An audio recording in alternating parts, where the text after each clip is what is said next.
بسم الله الرحمن الرحيم. نبدأ حلقتنا النهارده بذكر الله. ألا بذكر الله تطمئن القلوب. الحمد لله رب العالمين وبه نستعين. اللهم صل على سيدنا محمد وعلى آل سيدنا محمد الصادق الأمين. النهارده هنبعت رسالة لنتنياهو. يعني اللي بتعمله ده في لبنان كتير قوي كتير قوي. يعني احنا بنعمل سلام في بلد عشان تخش تنفي بلد تانية. يعني ألاعيب يعني مش ممكن، مش بتنتهي.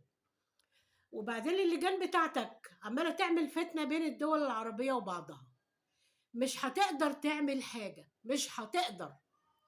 وبعدين بالنسبة للكويتية اللي هي اسمها دلال الملا، انت تعديتي يا دلال، تعديتي كل الخطوط،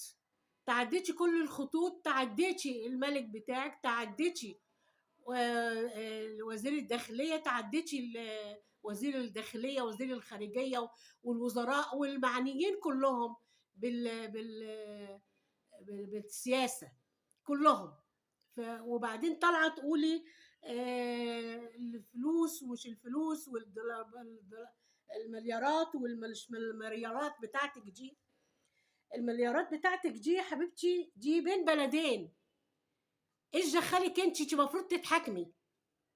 انت مفروض دلال من الكويت، دلال الملا، انت مفروض تتحكمي عشان انت بتعملي فجوة بين الدول العربية وبعضها، بين الدولة المصرية والدولة الكويتية. تطلعوا تنزلوا، كلنا إخوة وغصب عنكم هتتحدوا، لأنها مش بتسيب حد، بتخلص بلد وتيجي ورا التانية وتشوف قوة البلد دي تهرب منها وتدور على بلد تانية عشان تضرب البلاد كلها ببعض. كلنا هنبقوا يد واحدة، كل الدول العربية.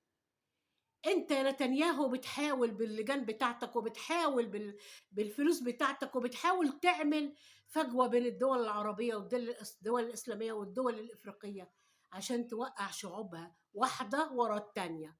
أقسم بالله العظيم ما هتنجح، وانت إلى زوال. وبعدين لما تيجوا تتكلموا على مصر، قوموا اضربوا تعظيم سلام لمصر وفخامة الرئيس عبد الفتاح السيسي، تعملوا له مليون سلام. ما سابش حد.